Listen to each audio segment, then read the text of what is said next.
We are badly needed and long overdue, a controversial podcast about Colorado Springs. It's controversial because it makes sense. I'm your host, Nick Raven. Joining me virtually to my left and to your right is my co-host, co-navigator, person talker, Emily Lewis. How are you doing today? I am fantastic. So excited to talk to our guest today. We've worked so hard to get him. I was gonna say it took us a bit, but when you're talking to a congressional candidate, it gets a little bit more difficult. And I know we get billions of listens and tons of exposure everywhere, but people don't flock to us immediately.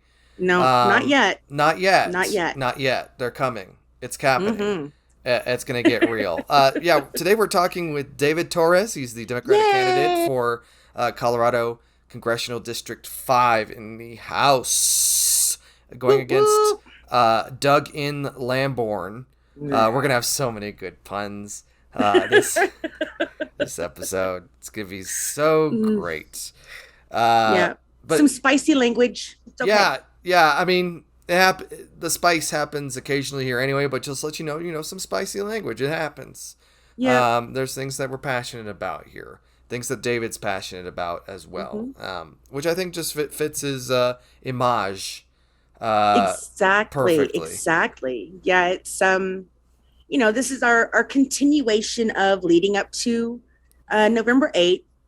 Just getting to know the candidates as regular kind of people. We just sit down and chat, right, and see what happens, and see what they're doing, where they came from, what they're doing, and how it's going to affect Colorado Springs here, because that's ultimately why we're here. Is we're Colorado Springs residents and we really care about what's going on in the city. So when you have an absentee representative like Lamborn, like who's not really doing much to support the city, what do you do? So we're gonna find out, aren't we?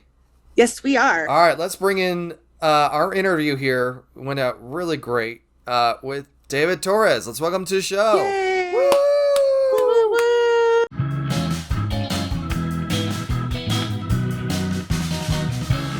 Welcome to the show. Yes, live long and prosper indeed. I've been a big fan. I think, along with Star Wars, I think I was born into just knowing what Star Wars was and Star Trek was. So, what was childhood like with Star Trek? So actually, Star Trek was something that was introduced a little bit later in life. Like we were a very Star Wars family. Okay. Just a little bit of context for the background. Before moving to Colorado Springs, we were my family's from Puerto Rico. So there were a lot of things that were new to all of us all at once. Star Wars being one of them, football being another one, but we'll get into that later. But interesting. Puerto Rico, I think, would have a really good football. Or I guess American football. American football. Yeah. It was hard pressed in the 80s and 90s to even get a game out there. They would send me out annually, like at the beginning of fall, when I first started watching football, and it was impossible to find a game out there. Good basketball, decent basketball. But anyways, Star Wars was our jam. My wife, I met her when in my early 20s, and she was a Trekkie. More so the what was that? The one with Jean-Luc Picard. She was Next Generation. Next Gen. Yeah, that's so she made me, for the first decade of our marriage, that's all she allowed me to watch was Star Trek. So okay. But Star Wars was my jam. I absolutely adore Star Wars. But you get married and you make concessions, and one of mine is that how relationships work? Yeah. Apparently that's what I've done wrong. Yeah. That's what I've done wrong. Well, I heard that's how political everything starts, is by figuring out concessions and meeting people in the middle. So born, raised Puerto Rico, or not raised? I was born in Puerto Rico. We actually, at the time, my mom was still married to my father. He was in the army, and we lived in Germany after my sister was born and while my mom was pregnant with me, we lived in Germany. She actually flew back to Puerto Rico because she wanted me to be born in the same hospital as my sister. And then shortly after, we went back to Germany just for a few months for the rest of my father's term. Some I don't know, some veterans like to treat it like that, but sure.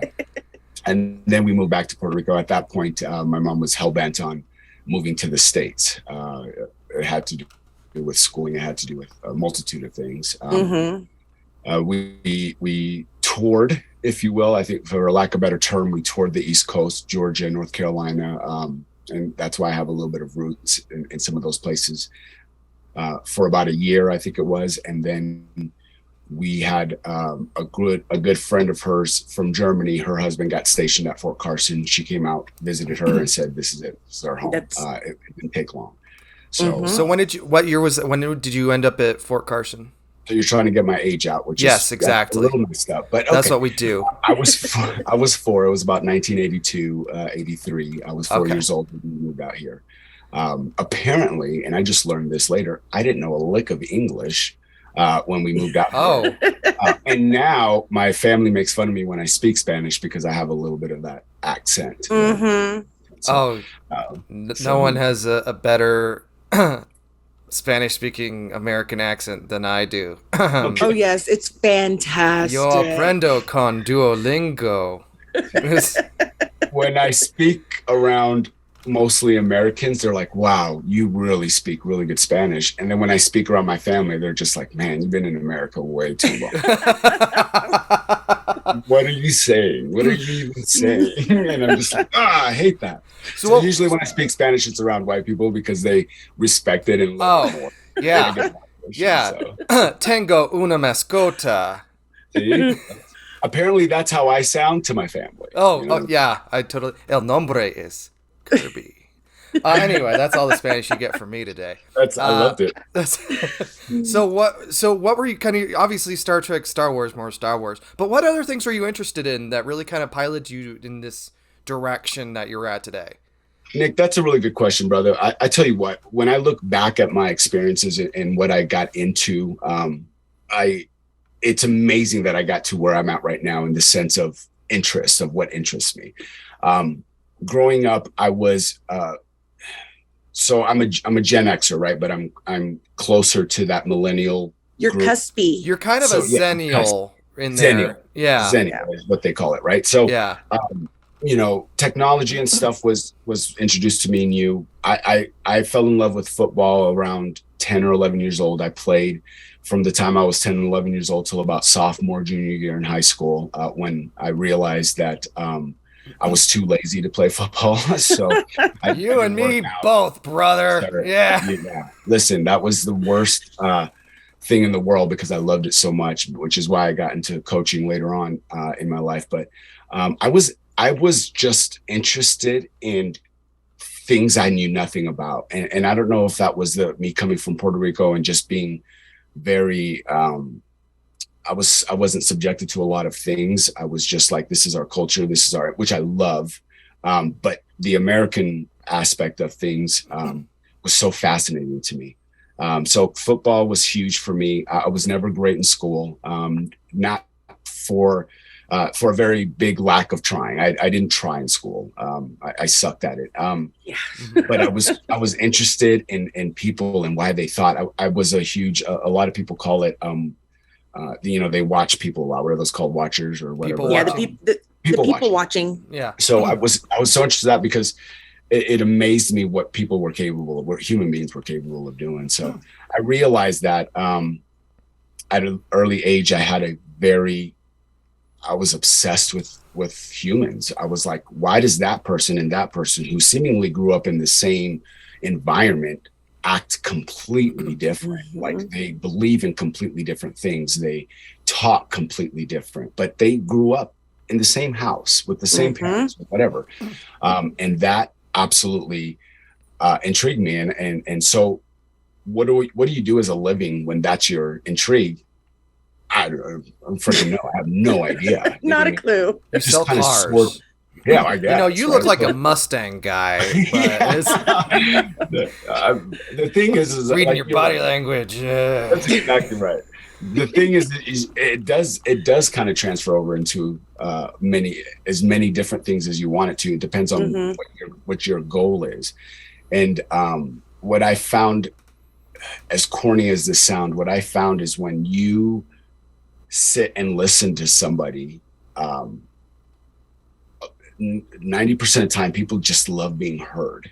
They love not in a manner that you seem interested in, you know what I mean? And there's a lot of conversations I'm sure throughout the years that I've had with people that I'm like, wow, I don't know what the hell you're talking about. And I'm not really interested in it, but it was still fascinating to me watching their eyes like glow, and like, just, I get to talk about this thing that I love. It's my favorite. Yeah. And it just like, it's validating. It is. But throughout life, I realized that that's the type of person I am. People are like, what about your career? What about you? And I was just like, it's whatever. I just want to go do something for people. I want to go listen. I want to go. So to fast forward a bunch, and I know you have questions, Nick. I ramble a lot, so just cut me off. Well, I was going to say, like, you talked about your career. What was your career and how did it start? So prior to me, when I first met my wife, she went to Palmer High School. I went to Liberty around the same time. She graduated like a year after me. So she was, a year and a half younger than I am. And like 3 decades smarter than me, which I don't know how that worked out, but I was like, that's stupid, but whatever. It's usually how it works. Oh my God. She was, she had told me about a situation. She was diagnosed with, and this isn't like hush hush. Everyone knows this, but diagnosed with a pituitary adenoma, which is it's a kind of like a tumor that affects certain parts of it. Nothing bad. She's cool, but they told her she wouldn't have kids. So I was like, cool, this is perfect. I don't think I'm cut out to be a parent anyways. So based off of my childhood experiences and who I had to look up to, I was like, yeah, I probably shouldn't dive into that. And no then just like that, within a year and a half, 2 years, she gets pregnant. So I'm like, here we go. Yeah. That kind of forced me. I was getting into, prior to that happening, I was getting into real estate, which paid well, but bored the hell out of me. Like sales or the maintenance or? We were I got in with a guy who did actually financing, so loan. All the packaging and stuff, mortgages. Yeah. And it was awful. It was financially cool. I made more money in my early 20s than I did probably from 28 to 35. Yeah. So in like a couple of years, so financially it was cool. And that's, Nick, to answer your question, previous question, that's when I realized that I was not meant to go out and find that money. Like I wasn't money driven. That's not your thing. You're not out for that drip. Not, man. I'm not. I don't care. Okay. I don't care. So after my wife got pregnant, I was like, that was around the time that we had that the real estate kind of. This is like 2008-ish, right? Or leading into that. The bursting of the bubble. A little bit prior, right? So it was like a couple years after I had my kid. We were doing good. I'm in real estate, blah blah. Then we had the bubble, and I was like, I gotta get another job. I gotta get a real job. Were you in the Colorado Springs market still, or yes, sir? Okay. Yes. This whole time I'm in Colorado Springs. Yeah. Okay. So after the bubble, which bad and good, right? Financially, it was awful for us, but mentally, it was the best thing that ever happened to me. Yeah. It's like, oh no, I lost my job. Right. That's exactly right. What will I do now? Sad. So yeah, that's exactly right. Yeah. I jumped into I took the first job that I could get, and it was a customer service representative for a medical billing company. And the owner of the company was actually an emergency room doctor who my wife would eventually work with later on. Super awesome doc. And I started there, and I progressed quickly, and eventually within 2 years I was recruited by a outpatient imaging company that's nationwide to go manage centers. So that would be my career for the next baker dozen years. It was great in the sense where I dealt with people all the time. It was management. I got to really dive into what skills I had that were good in the leadership department, what were very green and what I needed to work on. And then at the same time, I also was coaching high school and semi-pro football. So those, in those two together, you're running things, right? You're teaching, you're trying to get people to get better. So it was like I was in school double time, if you will. But where did you coach? So in the Springs, I coached at Doherty High School. That's my alma mater. A year. Is it? Okay. I coached at Sand Creek for 2 years, and I coached at Rampart High School for a couple years. That's my brother's. Okay. Yeah, so all around District 11 then. District 11 and then Rampart. Those guys. Yeah, sure. But no Palmer, so fine. That's no Palmer, that's... I'm sure your wife was super happy to know that you were teaching at Doherty. Well, see, and here's what happened was I found out about, because I graduated from Liberty High School. I found out when I was coaching at Doherty about the Doherty and Palmer rivalry that was going on.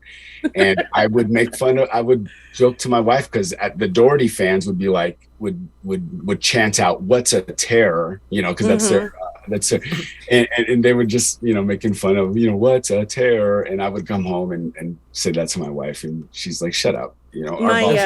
My eldest is he graduated from Palmer, and so we're a Palmer family here. I graduated from Mitchell, but we're not going to talk about Mitchell.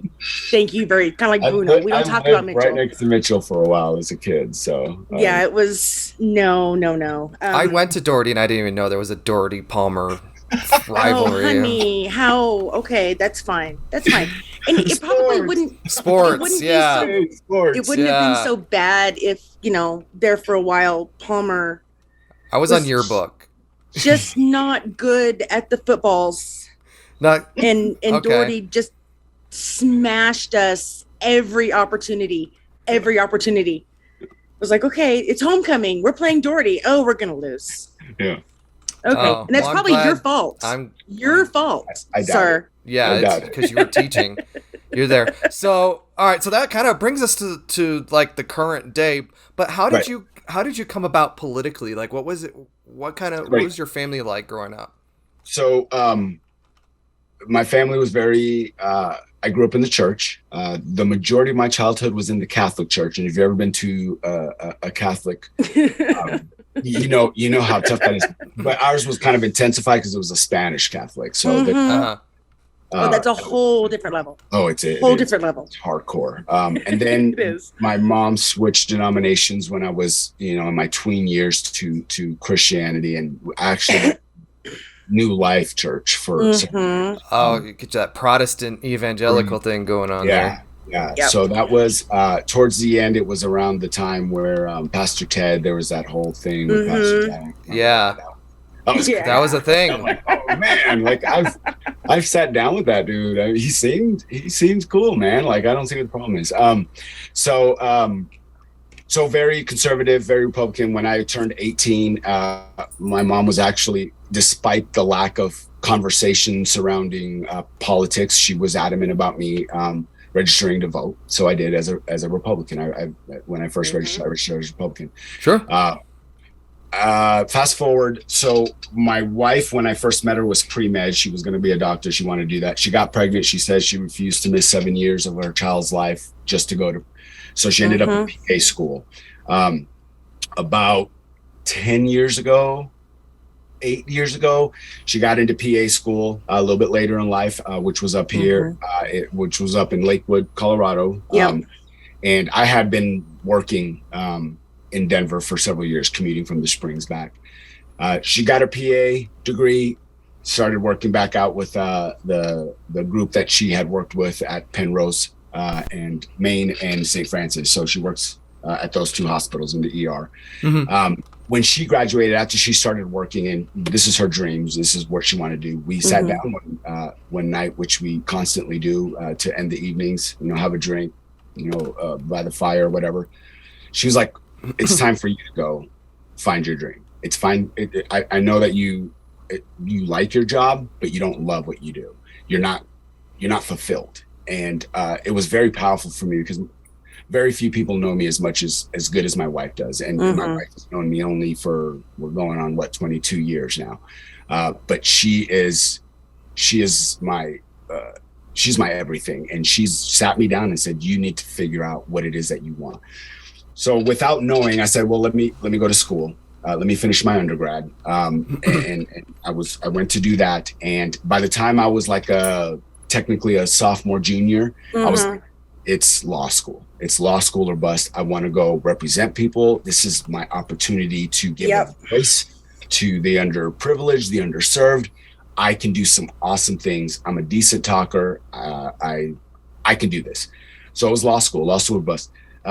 As I'm preparing to take the LSATs and going to school, the majority of the people in my graduating class, if you will, despite it being mostly online, were on the same track as me.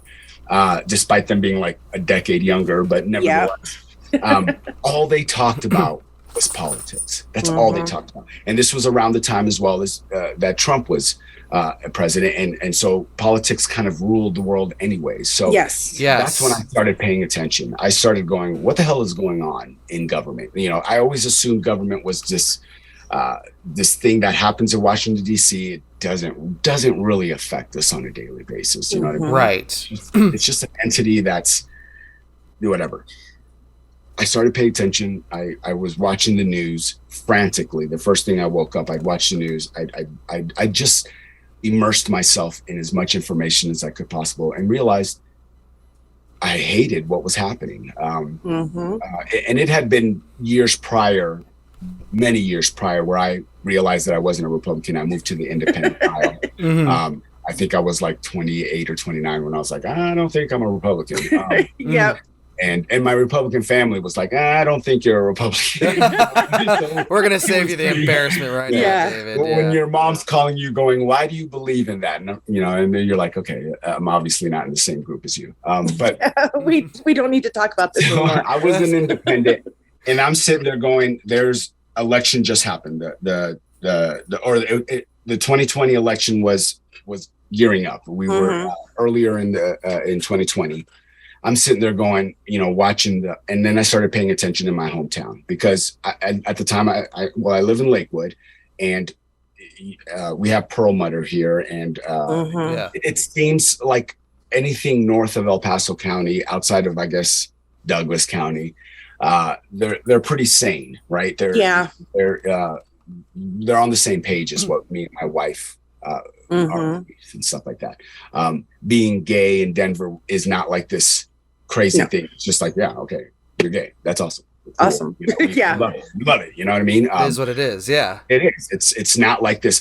Oh goodness. You know what I mean? And, that's what I grew up with. Like homosexuality. Oh my God, it's like abomination. And I'm just like, ugh. But anyways, but I knew that I had to look at my hometown. So I was paying attention nationally. I was paying attention in Colorado Springs, and come to find out that this guy has been the congressperson for my hometown for at that time nearly 15 years, now 16. Yeah, he's like, oh God, he sucks. Are we talking about Doug Lamborn? He sucks. That who not be named. Yes. And I'm I heard if you say it 3 times, he just appears. He does. Okay. His little self appears. Yeah. Well, I mean, it's not like it's a what is it? I just went blank. I was going to be so witty and it left. Like Beetlejuice? No, town hall. It's not like it's a town hall. Right. Oh yeah. Why would he do that? No, that's weird. So we can just. I had to look up what town hall was because he never did it. So I was trying to think that he did. Corey Gardner too. Yeah. It was a really short list when I pulled up. What has Doug done? And when I was done within like 30 minutes, I was like, I feel like he should be more in this amount of time. No. So when I sat down, eventually I sat down and said, I'm going to put law school on hold. and I'm going to run for office. Mm-hmm. The reaction I got from my wife was absolutely priceless. My wife is a very good talker. She loves to talk, especially in her field. She'll talk your freaking ear off about emergency medicine, about science, about all this stuff. And she was speechless. Like, she was just staring at me like, what the hell did you just say? And I was like, yeah. And I was like, we live in Lakewood right now, so I can't run for any local office. And I'm not going to run for local office here because I can't do as much good here as I can in my hometown. My hometown needs it. And I can't run. So I guess I got to run for federal office. And she's like, wait, what are you talking about? Like, what do you mean? I was like, I'm going to run for Congress. And that's really how it began. And re-immersing myself into that community, not only that community, but the political community. Mm-hmm. People like you guys, it was the most terrifying thing I've ever done in my life. I'm a big proponent of stepping outside of your box, trying new things, jump off the ledge. You'll figure it out. Right. But this was the most intimidating venture that I'd ever. I mean, I'm talking about months after I made the decision and the announcement to do so. Mm-hmm. I'm like sleeping 1 to 2 hours a night because of the amount of stress, because I'm like, these people don't like me, but they're supposed to like me because I'm from there and I'm a nice guy. Damn it! Like, what's going on? Like me? Come on. So when did you make when was your announcement? So technically, the announcement was early 2021. Okay. Pretty early, but it wasn't as grandioso as I would have liked, right? So I have no background in politics. I have no background in campaign. So I'm just like reading up on stuff. I'm like, I got to do this. I want to do this. I'm a big social media fan. So I say they're not a lot of people are using social media, but I have seen some people do it, and I want to go after that. It's what the kids are doing, is the social exactly medias. Exactly. That's social media. I think the candidates that are embracing social media, especially after the last like 10 years, you can't ignore social media and get any kind of new voters, no one.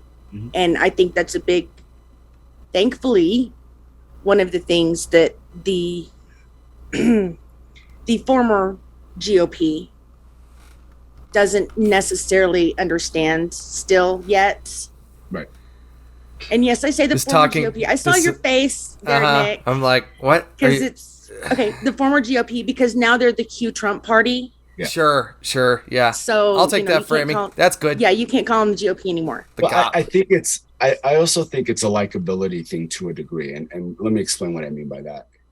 A lot of the stuff that you see blowing up on social media is stuff that you enjoy watching. Now, where they succeed is that whole hatred thing, and people are drawn to that drama to a degree. And I think human beings instinctively like that drama. Hey, what's going on? What did he say?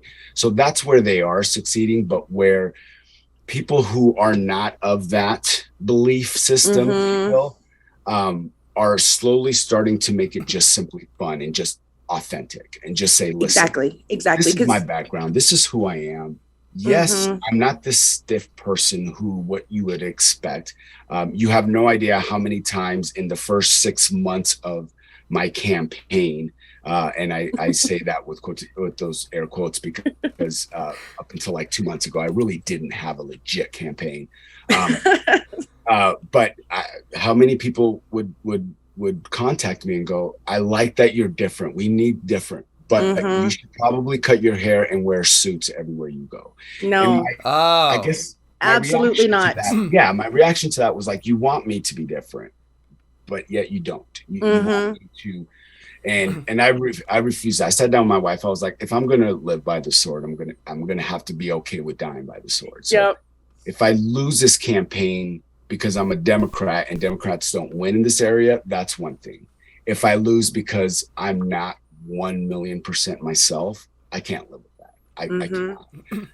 I can't even live with winning not being myself. So it's imperative that as we transition into this social media way of promoting ourselves or of getting our name out there, we continue to break that mold of just be yourself, just be you. And there's going to be consequences. There's going to be people who don't like it, but I think the majority of people react positively to that. They react positively to the idea that what I'm seeing is what we're going to get, versus here's my script. This is what I'm going to say. I have my suit on. I cut my hair.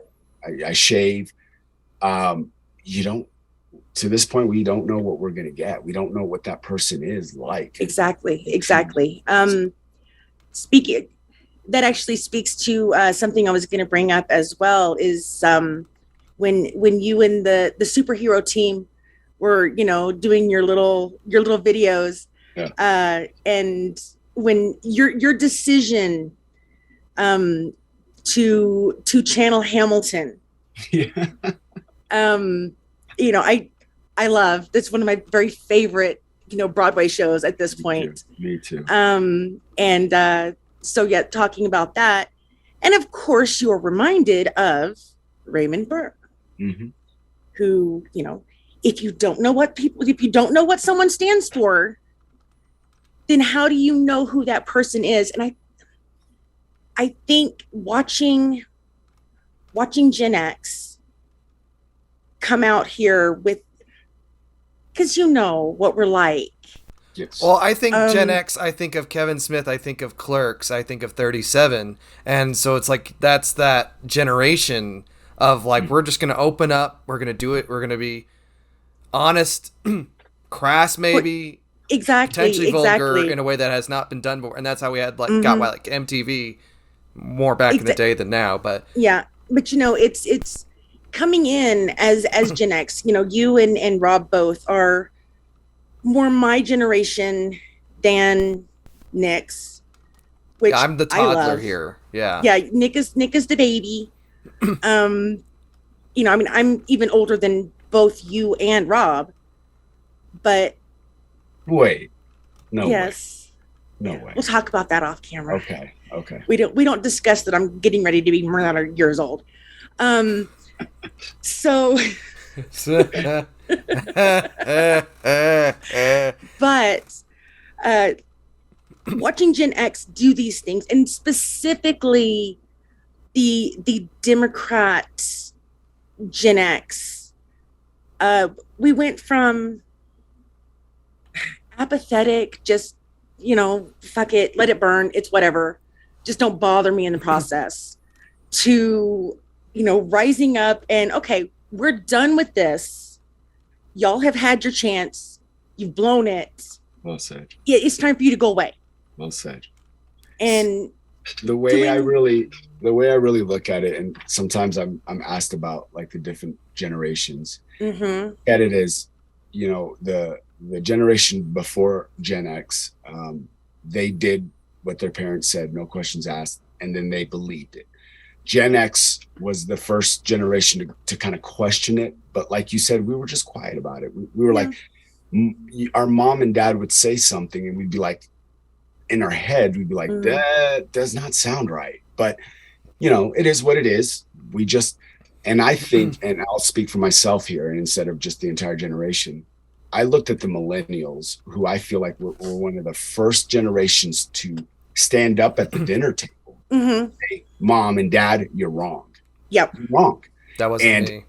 I was I was honestly at the beginning of this journey into politics, I surrounded myself with millennials. Oh yeah, you have to. You have to. They were so motivational. Like, I watched what they did on a day-to-day basis, and I was like, when I was your age, I did not have the balls to do that. No, I did not have the intensity or the fire to do and say what you guys were doing. Oh yeah, the millennials, and then the little Gen Z kids. Yeah. I have one of each. I have a millennial and I have a Gen Z. Same. And my millennial is just honestly just trying to fucking make it. Right. Same. My Gen Z is, the most. These children are savage. Savage. They are savage. Mine is 19. Yep. And he comes out, he's found something on the internet. He comes out and he's like, what is this? Mm-hmm. And why have we not, sent them all to the guillotine at this point? just burn it down. Yep. We don't even have to start over. Just burn it all down. Right.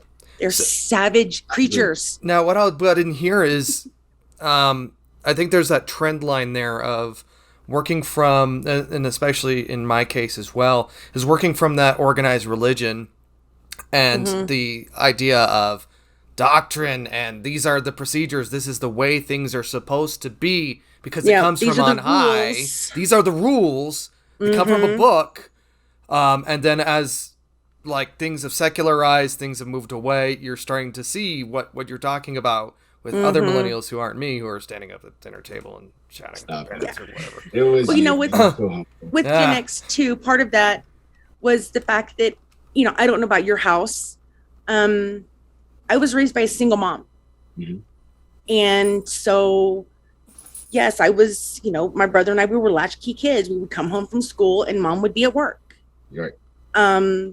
So because we didn't have that June Cleaver-esque upbringing, we had the ability to make our own decisions, even if we kept it to ourselves. Right. Because, my mom was not above knocking me for a loop if I dared. Right. So you just did it in your head and you waited. Yeah. You just waited. Yeah. Little bit of background, and thanks for sharing that, Emily. And I don't think I've actually shared this on a platform like this. This is a national podcast. You better get ready. Yeah. Juicy. I'm a little scared. Yeah. But I'm gonna let you guys in. My father was a very, very abusive man. So by the time I was in my tween years, he finally went off to jail. My mom, and you got to remember that their generation was like, we don't get divorced. Nope. Right. And this is just normal. So I grew up normalizing abuse in the home. And then by the time he left, it was like my sister, who was about 2.5, almost 3 years older than I am, and my mother. So I joke around that I would, the rest of my adolescent life, I was raised by two angry, scorned Hispanic women. You know what I mean? That's where I developed my ridiculous fear of women and respect.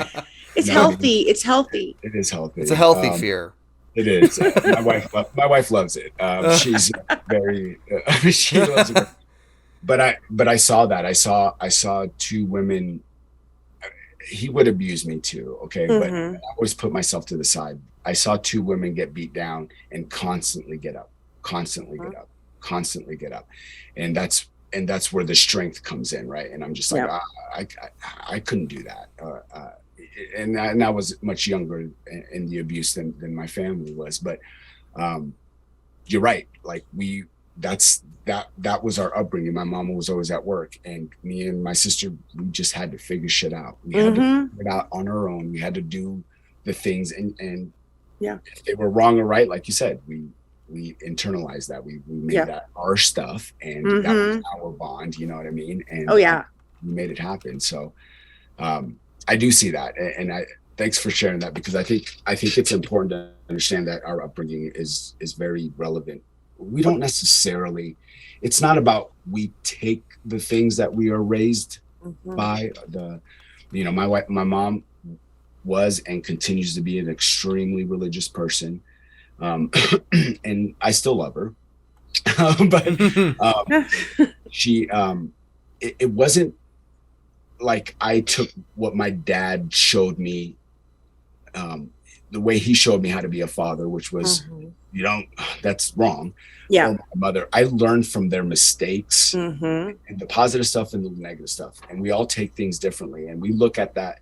Luckily for me and my sister, because I feel like it would have been easy for us to go down the wrong path and say, well, look at our childhood, you know what I mean? Very easy for us to do that, and luckily both of us kind of or definitely veered the other way and said, no, that's not It's personal responsibility. 100%. Well, and it's also leaning into that, like, every parent wants to do better, like, take the lessons. You know, I didn't like this about growing up, but it just seems, I don't, maybe it's just our perspective, because we're not like that much different in age, but we're, right.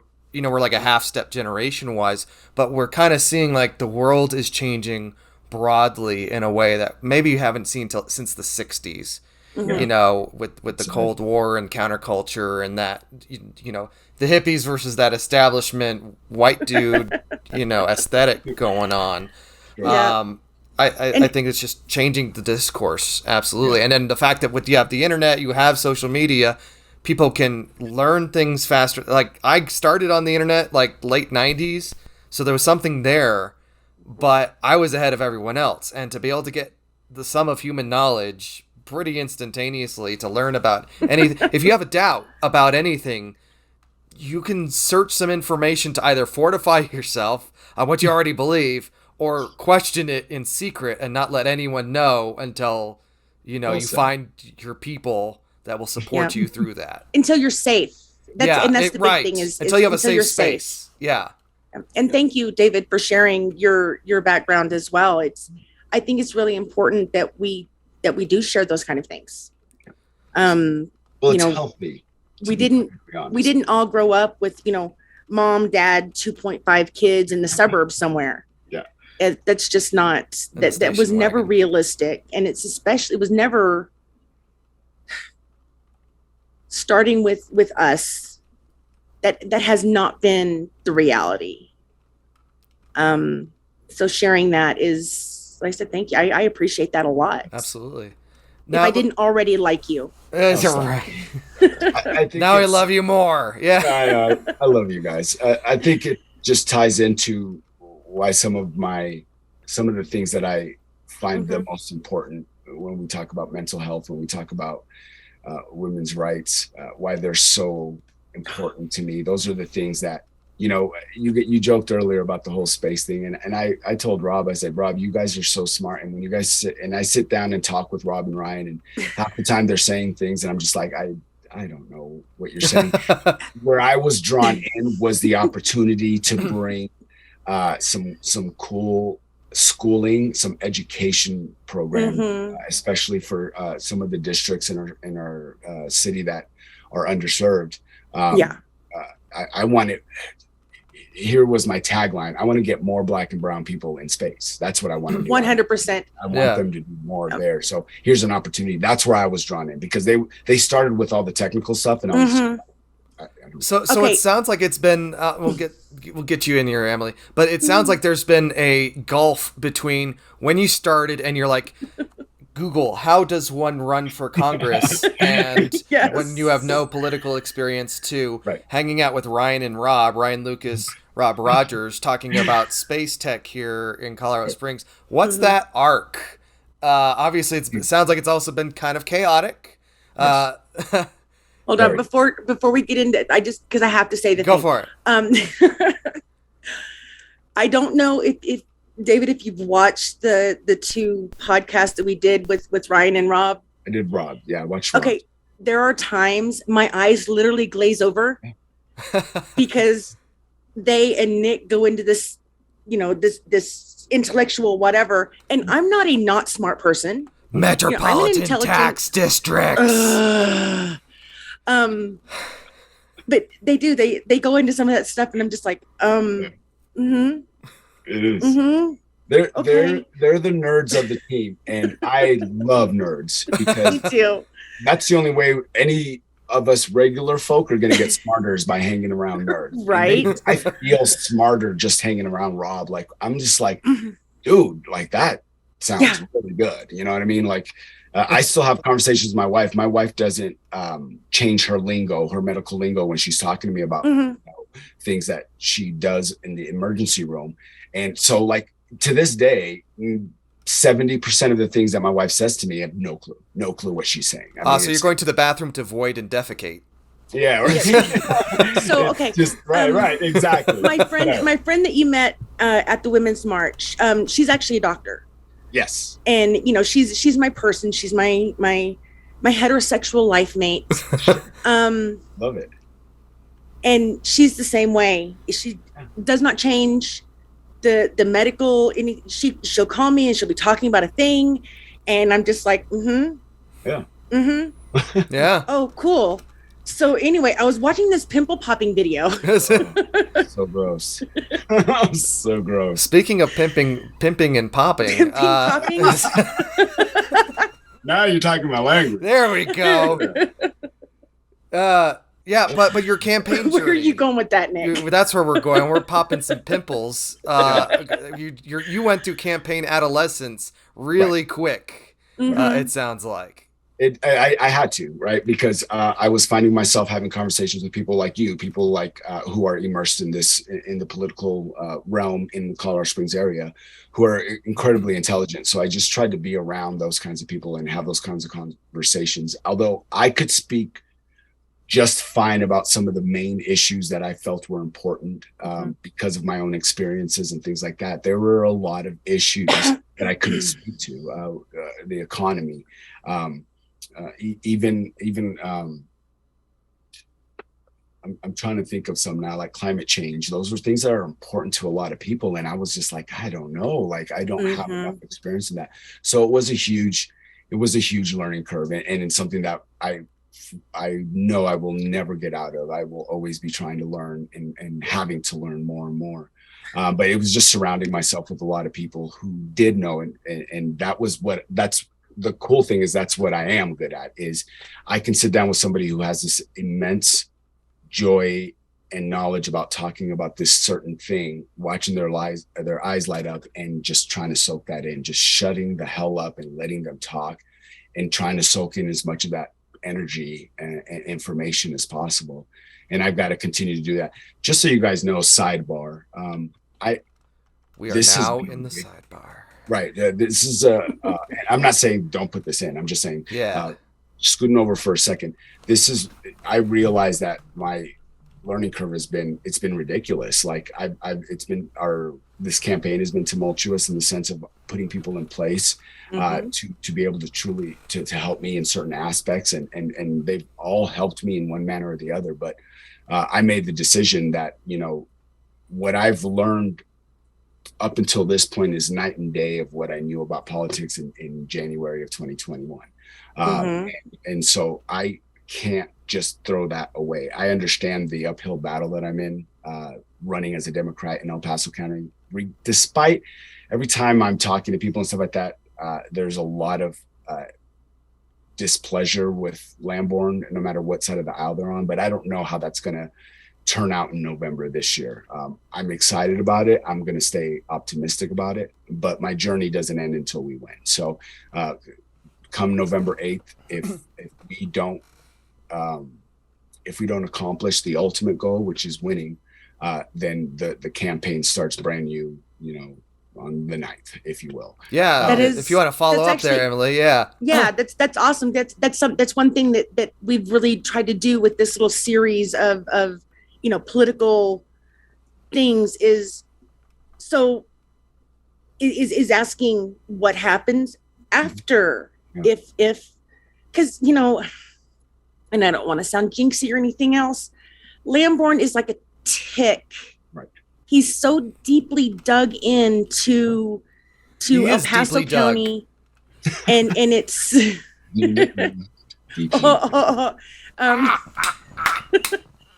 taking that home with me. You should copyright that.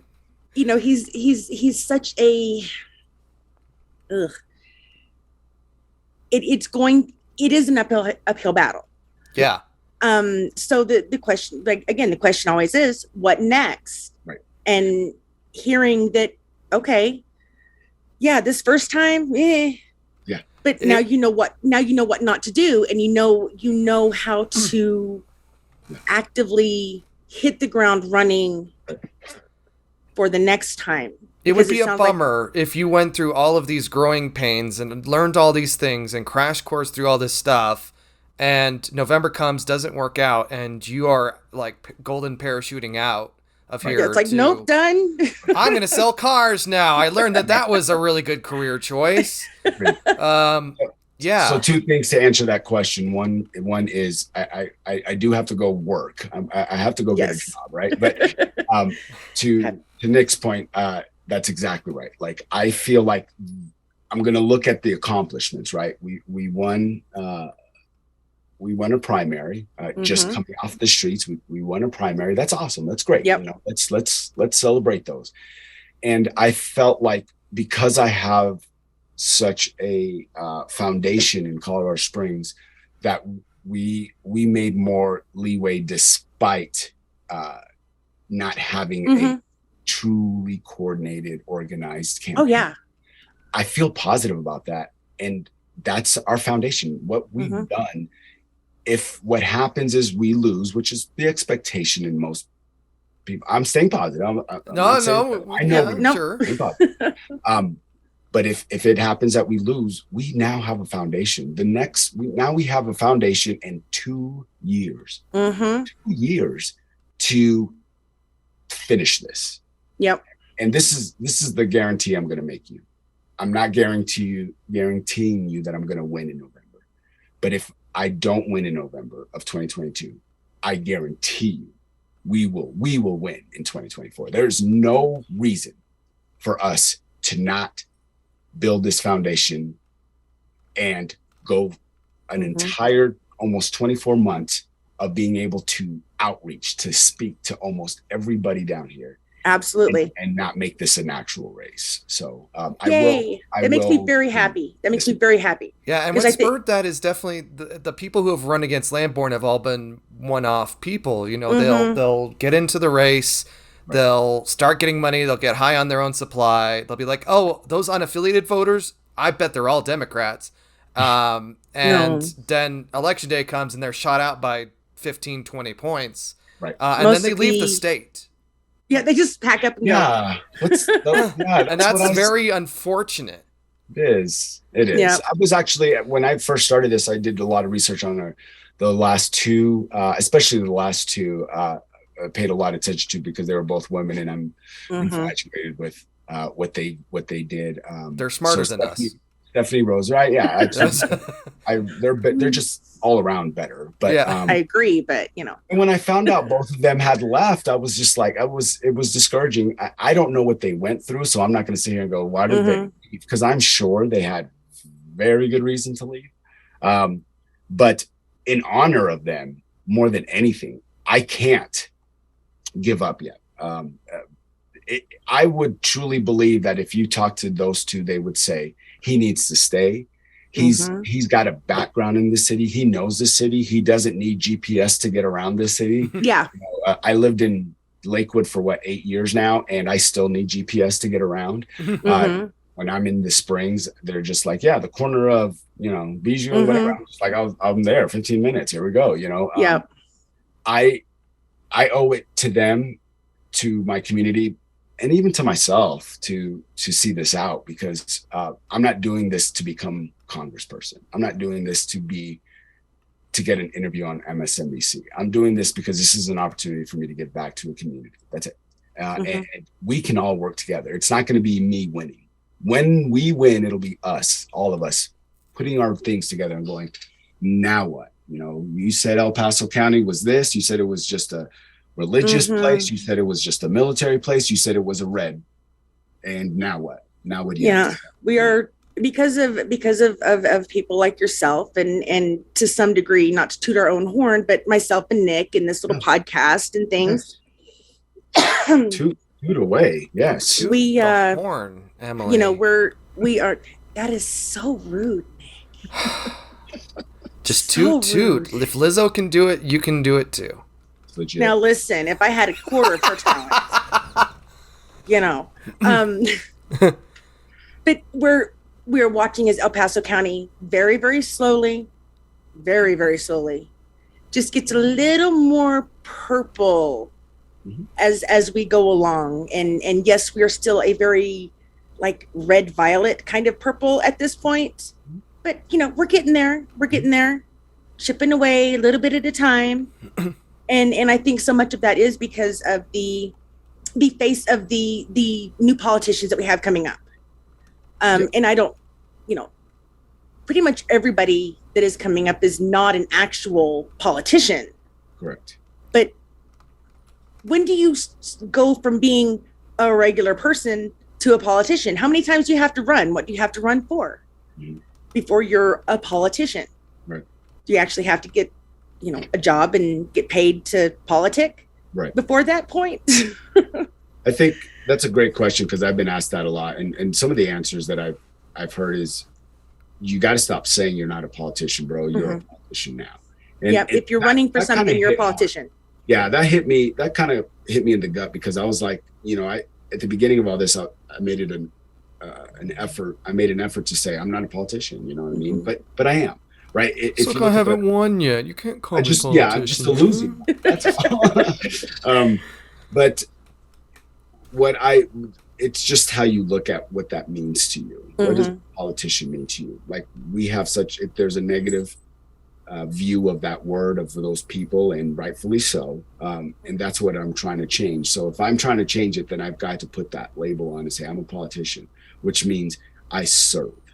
Not the boss. I'm the boss of a group of people in my office and make sure that we do stuff right, but we have to work together to do that. But I am a servant. I work for those. Well, that's how like the org chart of the city of Colorado Springs is laid out. It's like you've got, council and mayor, but then they under the people of Colorado Springs. That's ultimately how that works. I'm listening. I have to step away 1 second. That's fine. I'm going to ask some questions now. Okay, you and me, David, let's go. Anyway, yeah, so, ding, ding. Yeah, let's back. So what I want to ask you is, what is it that Lamborn is not doing that could be better servicing people here in Colorado Springs? Now, you've mentioned diversity, equity, inclusion, but what are the big planks of your platform that you're running on that you say this isn't happening here in Colorado Springs specifically? Because obviously we're a hyper-local Colorado Springs podcast, and your district's going to be like, you're going to be covering Calhan and up in the mountains and that, even though it's smaller than it was before the previous redrawings here. But I mean, to Colorado Springs' point, like, what has Lamborn not been doing aside from nothing? Right. He's been doing nothing. The easy answer would be like, what is he doing? Right. The easy retort is what actually is he doing? I think his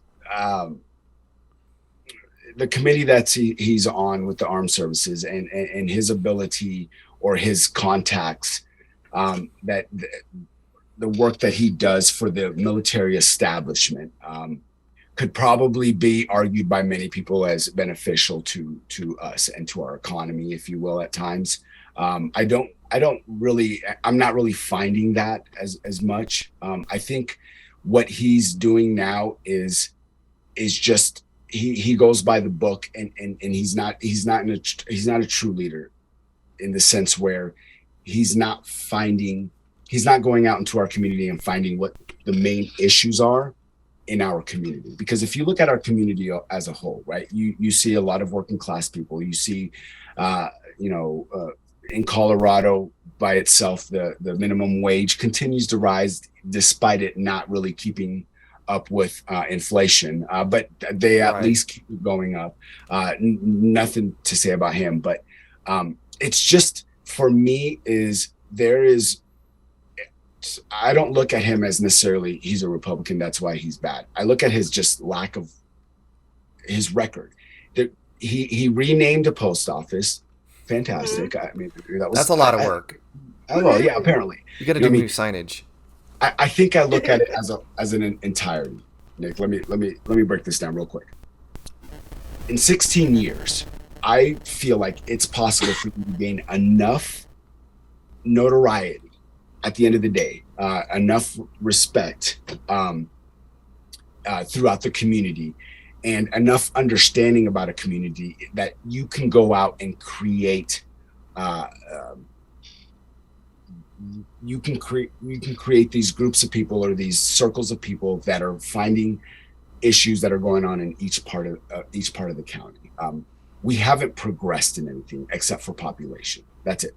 Population is not progressed in. Okay, we have pockets of communities that have not changed ever.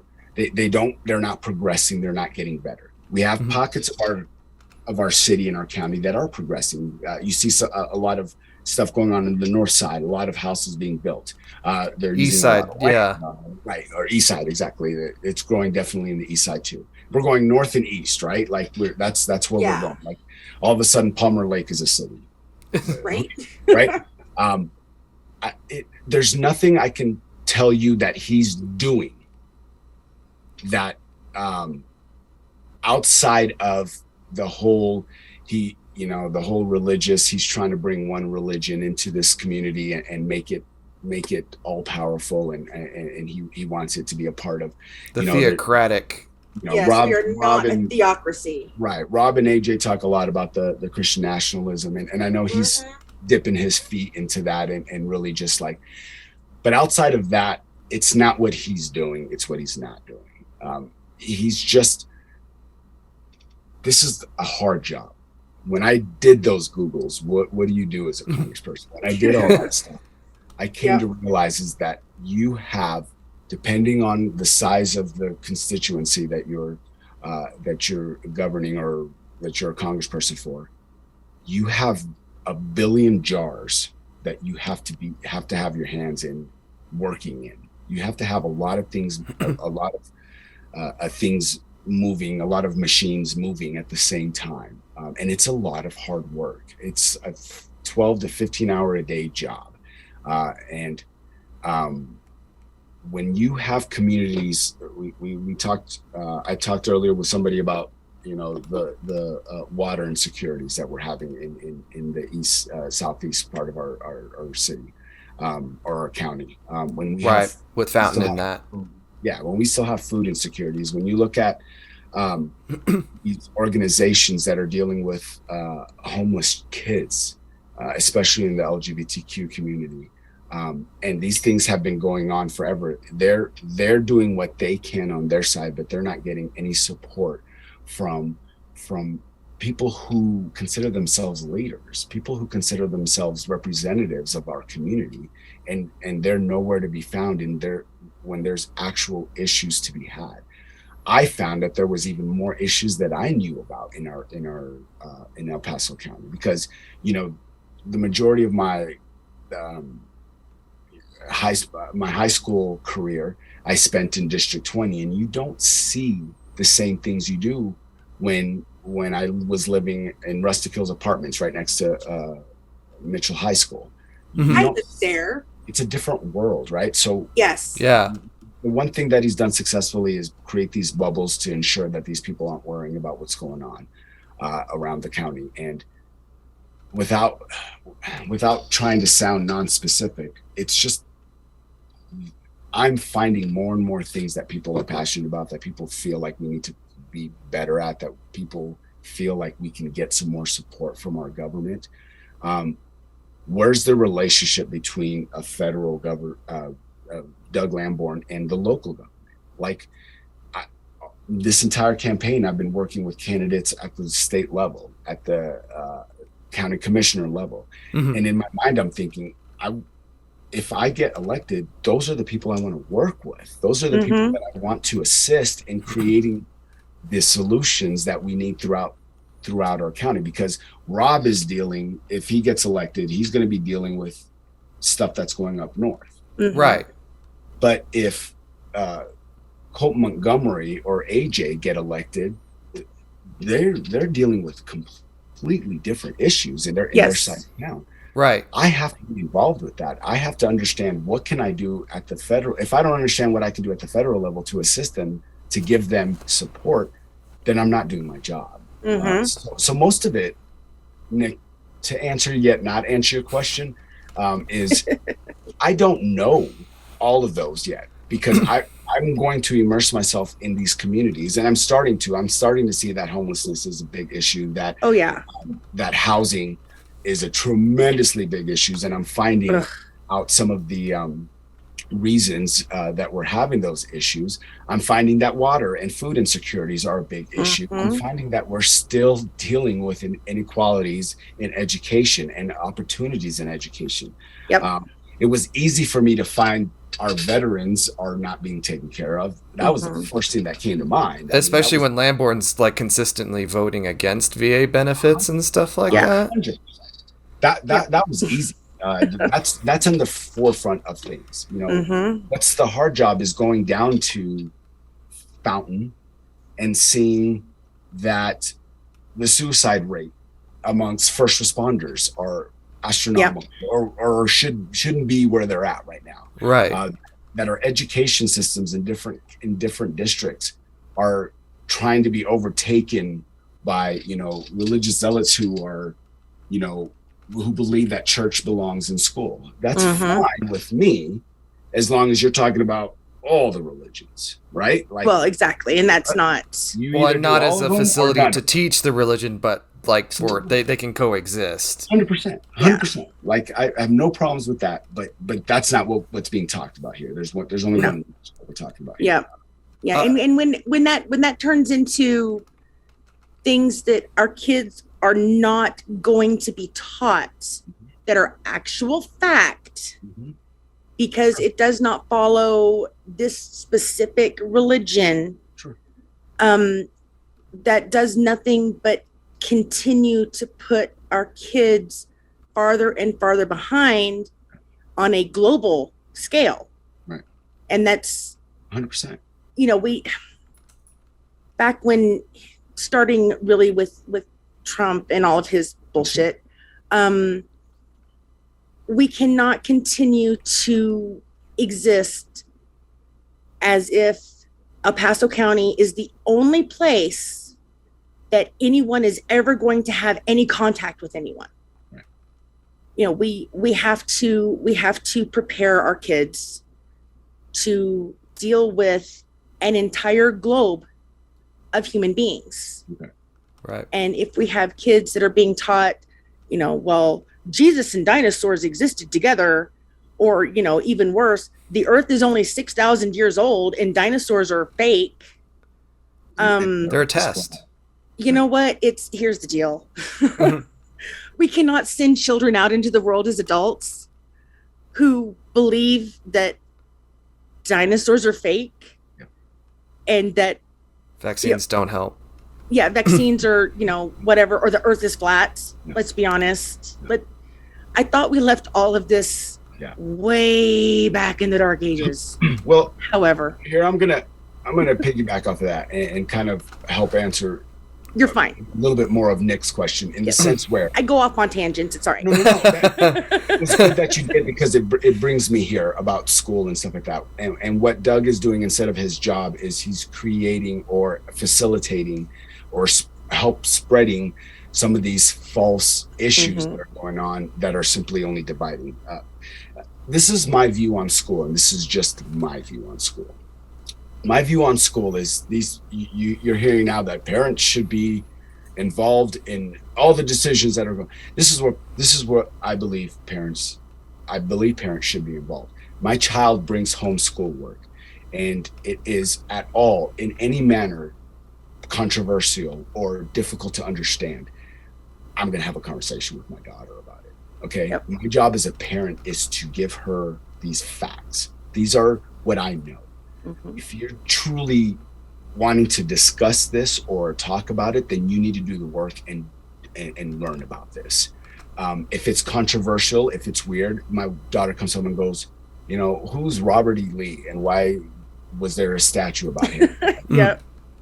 My job as a parent is not to go, Robert E. Lee was the biggest piece of shit in this world and you should hate him.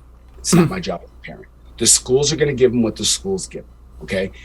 When they come home and you're actually engaged in your child's, which we can't always do, right? We have to trust a lot of the things that are going on because we're parents, we're busy, we do things.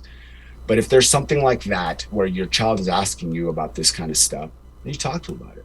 And say, this is what mom and dad may believe, but this is not us telling you what to believe. This is us telling you, you seem interested in this, you better start doing some work on it. Okay, because you need to understand the entire story, because school is 8 hours long. However, each subject is not 8 hours long a day, right? They need a bit of time, and they're giving you bits of information about stuff. These people freaking out about you getting information about LGBTQ community, about racism, about all that stuff.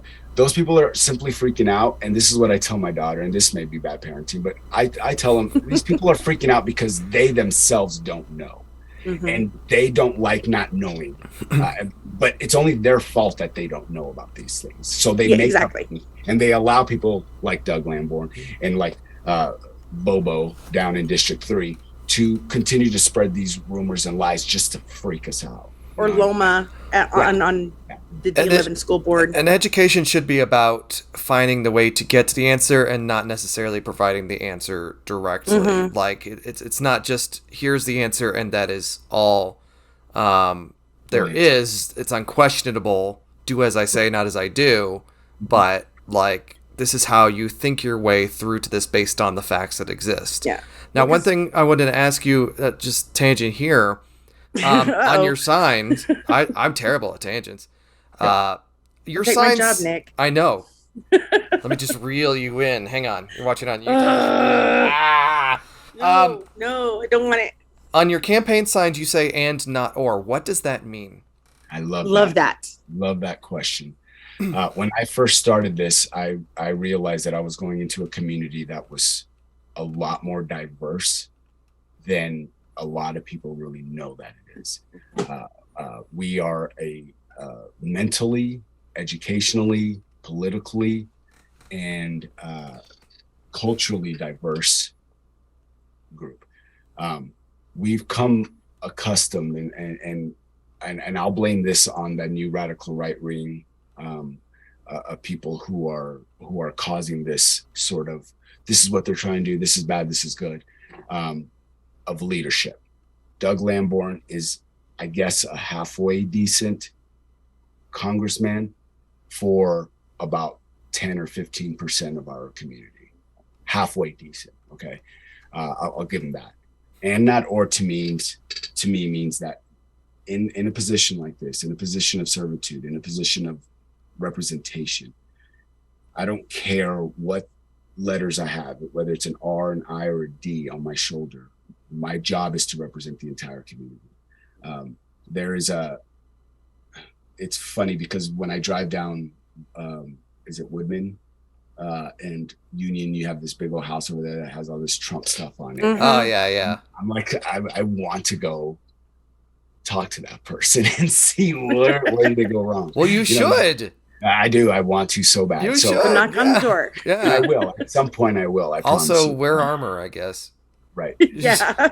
and not the big umbrella definition of and not or is that there is no need to create legislation that affects anybody in a negative manner. That's exclusive. Okay, yeah, right. To a degree, some of it's going to be exclusive, in the sense where it doesn't benefit them positively, but it shouldn't necessarily benefit people or affect people negatively. Okay, Yep. And people assume that if I'm doing work for the LGBTQ community, if I'm doing work for our homeless people, that it's going to affect them negatively, and that's because there's a lack of conversation about it. There's a lack of there's no transparency about what I'm doing, okay, because nobody's communicating about things. But because rights are not pie. Yeah, rights are not pie. I can represent liberals and conservatives. You know, it's not an or for me. It's harder. It's harder work. Right. Work that I'm willing to do. You know what I mean?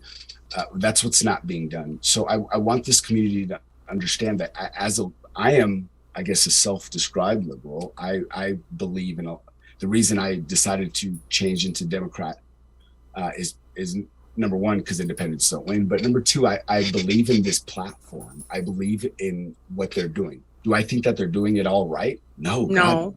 In fact, this has encouraged me to be somebody who helps build up this Democratic Party and make it better. Just one person working with a ton of people making it better. But it doesn't have to be where we're choosing this or that. I will represent an entire community. I have the ability to do that. And we also that's the macro definition of it. On the micro level, that's what this community is. We are Black people, we are Latinos, we are white people, we are young, we are old, we are veterans, we are secular, or not secular, but well, we are secular. We are secular. we are Christian, Catholic, Buddhist. You know, we're everything. We're atheist. We're agnostic. We are everything. And there is a way for us to coexist in a manner that's positive for this community. That where everybody wins. You know what I mean? And I don't have this grand dream of there's no, you know, in 4 years when I'm congressperson, there's going to be no homelessness. You know, it's going to cost $200,000 to buy any house in El Paso County. You know, and water's going to fall from the heavens. I know that we have to chip away at this, but you're going to get those Torres coupons. That's right. Yeah, that's what we're going to call them. But having the mentality of we don't have to. We can do this in a manner where everybody's got skin in the game. Everybody is a part of this community coming together, no matter what your beliefs are. I guess the perfect way to the one issue that I think is the best way to describe and not or is the pro-choice anti-abortion. I don't say pro-life. I say you're either anti-abortion or you're pro-choice. Not either. And I don't even say that. Kansas proved to us that and not or works. Kansas. I know Kansas. I think it was 67% of people voted against that abortion ban, right? Of those 67 people, I can almost guarantee you, in Kansas, the majority of those people were anti-abortion. Here's the difference, is that you can be anti-abortion and pro-choice, right? Because in your home, you've made a decision. In your house, these are my values. I choose not to have abortions in my home. Fine. The difference is, as a anti-abortion person who's pro-choice, if that's what they are, is that they don't look to their neighbors and go, you should believe the same thing as well. Yeah, you don't, right? Because my religion says you don't get to do it. And the ending of the other, right? The othering of people, right. And so it can be and not or. You can be anti-abortion and pro-choice because you understand that the government has no business delegating what you do with your body. Okay. Yep. So that's like the best explanation of and not, as far as an issue wise. We can sit down at the table and go, yes, yes, yes. I respect that. As a pro-choice, as somebody who is pro-choice, I'm not out here trying to make people pro-choice. No. That's wrong. I'm not out here trying to make people pro-abortion. If that's what you believe, that's fantastic. Those are your views. Those are your fantastic. What I'm trying to convert people into believing and understanding is that just because I think something and live my life a certain way shouldn't mean that the government says everybody should have that way, should live that way, should believe that way. And we have such a very elementary understanding of abortion. They talk about, well, what about late-term abortions? You know what I mean?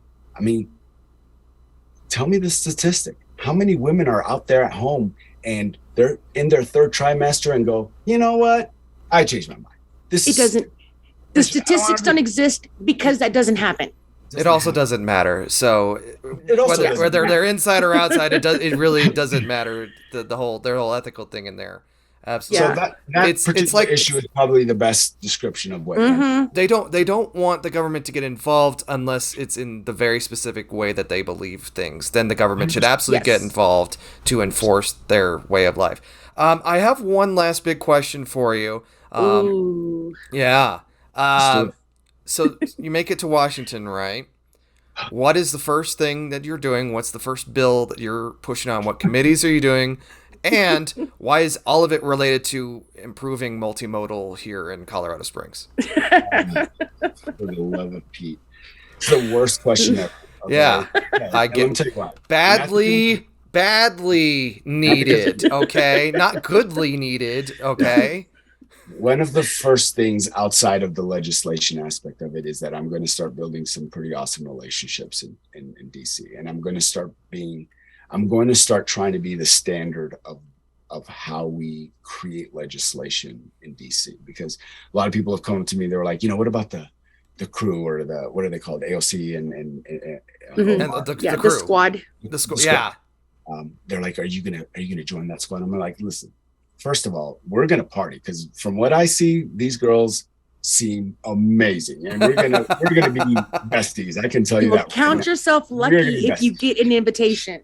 That's right. That's exactly right. But are we gonna legislate the exact same way? No. Here's the difference. AOC's in the Bronx. I've been to the Bronx. The Bronx is not El Paso County. Okay. What? No, it's first time hearing about this. So what I have to do is I want to bring things that are going to be nationally effective to everybody, but in a manner that it also affects the El Paso County positively. I think the easy ones is that I'm going to start really working with the support that our VA has. I've spoken to a lot of veterans, and including myself, but I don't really work with the VA. But I've spoken with a lot of veterans who say they like their VA doctor. They like them. They do a good job. I just can never see them. And throughout the legislation that has been brought upon with support to the VA, they're not using it. It's out there, but nobody's using it. So we need to support that. I'm also going to look at some different ways to create awareness and different support systems for first responders, military men and women, as far as mental health care. But that's just the beginning, because I want mental health care to be accessible to everybody. But as far as legislation goes, those are some small things that I could probably get started really quick. Here's the big thing. My ultimate goal is to create these awesome relationships, to build, to show, to lead by example with my colleagues in Washington, and find a way to get universal healthcare done. Yes. Okay, universal healthcare cool. to include mental health care, because mental health care is healthcare. Yes, needs to be done. We've been talking about this for far too long. Bernie has done some awesome stuff. We have not passed anything. If we could promote this, sit down and find a way to make people understand, first of all, they're going to pay less. I hate this whole, how are we going to pay for all this? Same way you pay for your car insurance. Yeah, same way you pay for everything else. I'm not paying for somebody else's car insurance. I'm like, the hell you're not. Okay? that is what insurance is. Let me tell you why. Your monthly premium changes every year, okay? Because you're paying for other people's shit, okay? Yeah. We already live in that world. We have to educate people, and we have to sit down and find universal healthcare and get it done. This is the United States of America. Are you kidding me that people are still not getting MRIs, insulin, medications, anything, because they have to choose that or their kids don't get fed? Are you out of your freaking mind? Why hasn't this been done? So my efforts, I'm going to put so much effort into making this a reality. Universal healthcare would be, if that's all I do, I'll be happy. That won't be all. It won't be all I do. There's some small stuff that I think we can get started with, Nick, to answer your questions when it comes to veterans here, when it comes to homelessness here. I want to work with the organizations in and out. I want to work with the place. I want to make them huge.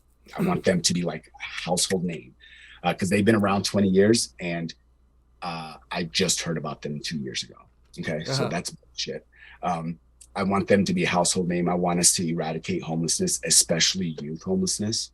I've heard stories. I've gone to their breakfasts. I think you guys have probably been to those too. The place had breakfasts, and they had people, they've had kids talk. They're adults now, but when they came out to their parents kicked them out of their house. That blows my mind. But I want to I want to criminalize that. No, I don't know if that's a thing, but that would be lovely, like, honestly. I mean, these are all good ideas, but like as a congressperson, like what can you do? Right. So the one thing I can do on that in that arena is this is going to sound really bad. I'm going to become popular fast. Because if I can become popular fast within my community, it's going to be that much easier to promote these awesome organizations. Okay. Yep. I'm going to use my platform for good. You're finally going to see it. Like, let's be honest, Bobo down in District 3, she has a platform. She's nationally known. Now she's chosen to use that for evil, right? Like exactly. She's a fucking moron, and she's just making it to benefit herself. She's rich now. She's a millionaire. She did it. Fantastic. Way to go. I want to become that.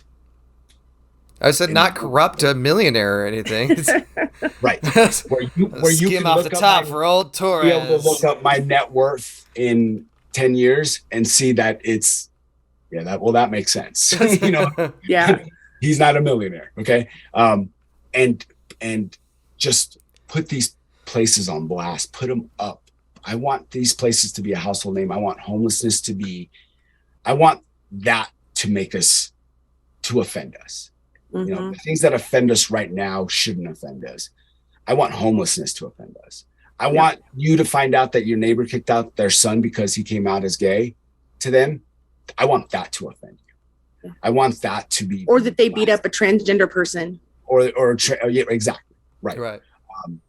I want misinformation to offend you. So there's some things that you're right. I can't do. What I can do is be a part of it, is be a part of the conversation, is help, is bring light to these places that are actually doing good things for our community, and yet not getting the support or the visibility. And 99% of the time, these places that I talk to, when I talk about why they're not advertising more, why they're not doing these things, they don't have the money to do that. They spend their money on what their cause is. Okay. So you want me to raise taxes for places like The Place? Or do you want everyone in our community, all 789,000 people, to know about them? And more people are coming to breakfast, and they're raising millions of dollars because the community came together and said, this is a good cause. We need to help them. We need to get these kids off the street. And, you know, David, to that end, there is an off-camera conversation, because there's really another place that you can help with that as well. Yes. I want to know about all these places, and I want to know what places is going to be more beneficial that I assist. And the only way I'm going to do that is by being on the ground, meeting people like you, having conversations with people, and going, shit like that. Yeah, that's cool, but you need to think about this. Have you thought about this? You know what I mean? Because I haven't. I'll be the first congressperson to go, I don't know. I don't have that. Because I haven't talked to those people. I'm not going to BS you guys. I'm not going to say, yeah, guys, this is going to be butter. I got this. We'll create legislation and build a wall around Colorado so nobody comes out. You know, I'm not going to be that guy. I'm going to be the guy who understands what he knows and what he doesn't know, but will continue to learn and will continue to speak with the people that have an opinion and have something to say about it, so that I can create my list of legislation that I want to create. I've got 2 people on my staff already started creating legislation.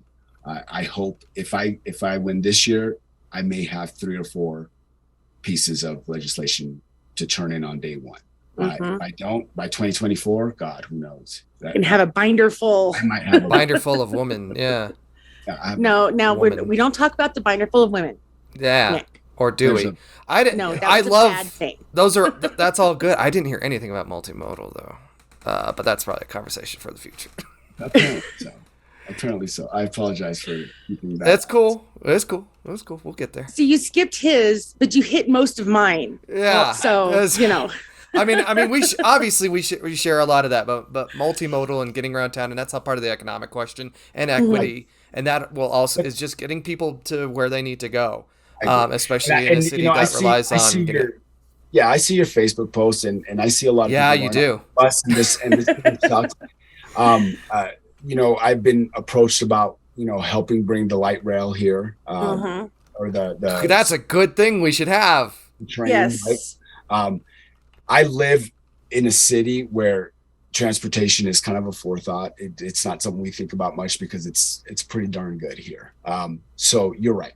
That should be on the forefront. That we are almost as big as Denver County. Why isn't our transportation better? Why aren't we? Why don't we have more options for people to get to and fro? So I tell you what, Nick, what I will do is sit down and at some point and have a sidebar conversation with you so I can get some ideas from you, and let's start creating legislation. Let's start creating ideas of ways that we can bring a better construct to our city that is exploded in population. There's no reason we should be. So cool. Agreed. Emily, what you got? Honestly, not with the exception of you know, a conversation that for us to have off camera once we cut. I'm pretty, you know, I have been a David Torres fan since we first met.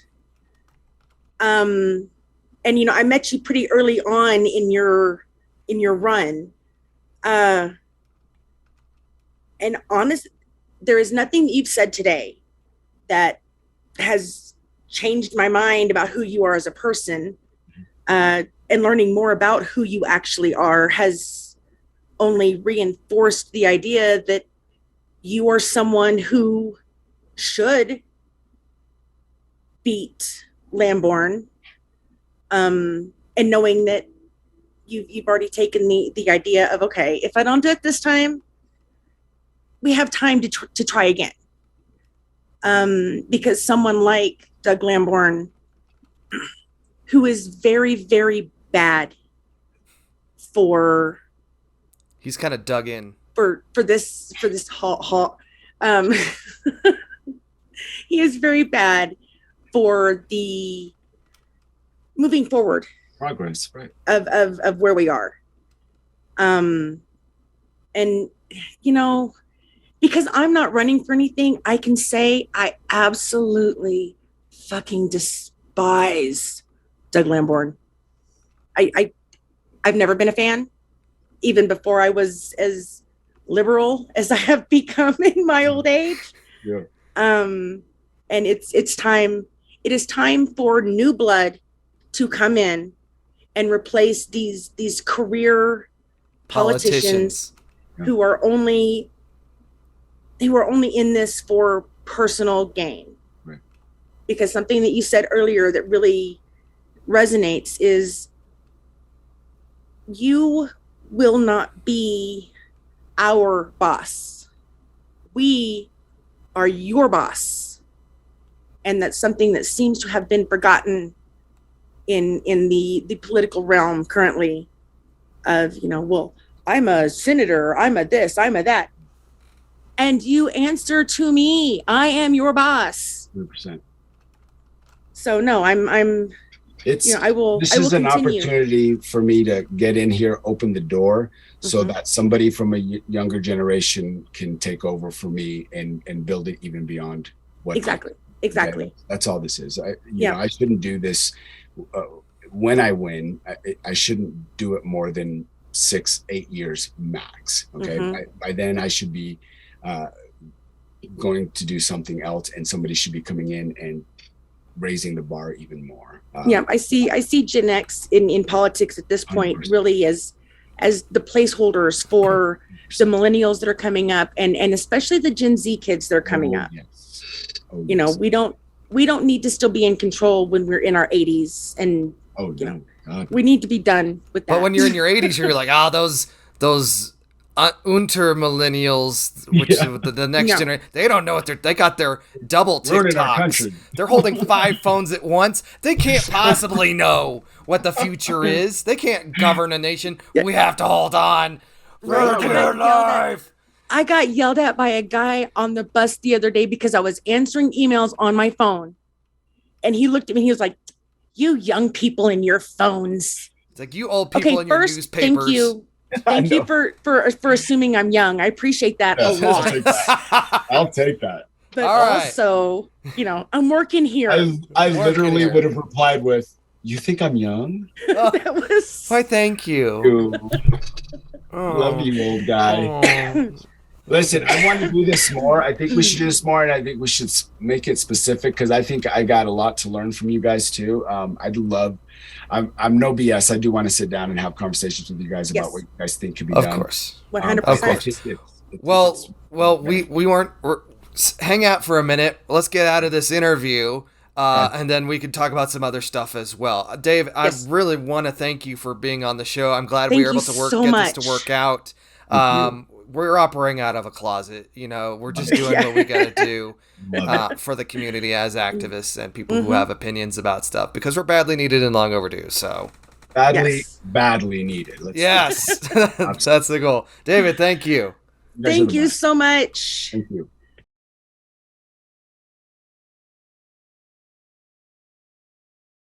Great. Yeah, that was a great interview. Wouldn't you agree? I didn't blow up your audio last time. This time. No, it's fantastic. Fantastic. I was, this is one I've been looking forward to for a little while. And yes, I did absolutely accost David Torres at a thing. It was a local event last week before, and was like, "Hey, everybody else has done our show.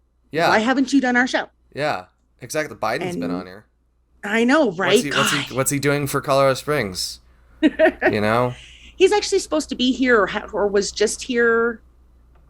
Or maybe it was just in Colorado. I can't remember. I remember. So I have a friend that lives, or not lives, but works on Fountain. And he would see all the times that Obama would come through town because they have the motorcade and going straight to the airport. Yeah. But I didn't hear anything about that. I don't think Trump ever came here. Trump was actually here several times. Yeah. Pence specifically came because of Focus on the Family more than once. I remember Pence, but I remember Trump once, he did that campaign stop, and I think Southers was there, and he actually wound up coming here several times. Gotcha. It was not newsworthy to me because the things that I wanted to do were illegal and would have had the FBI knocking on my door. Well, so we don't need to. It's best for me to just pretend that he was not here. Yeah, Speaking of pretending to not be here, Emily, do you want to get us out of here? I suppose so. We had a great interview, but yeah, get us out of here. Yes, we did. Badly Needed and Long Overdue is a podcast about shaking things up in a conservative city. The show was hosted by Nick Raven and Emily Lewis, which is me. You can watch the video version of this show on YouTube and listen to us in podcast form everywhere you find podcasts. Everywhere. Our theme music is by the Knockblockers, our local ska band. Very awesome. Highly recommend that you find them live and go listen. One of the songs that they do is actually the extended version of our theme song. It's actually very cool. I just heard it for the very first time. Loved it. Awesome. You can also reach us on a whole bunch of different social media platforms like Instagram, Badly Needed Podcast, on Twitter at Badly Needed COS, on Facebook at Badly Needed and Long Overdue Podcasts, and on TikTok, which Nick is very fond of, LML at BNLO Podcast. Excellent. Emily, thank you. Thank you, Nick. For listening. We are Badly Needed and Long Overdue, and we'll see you next time.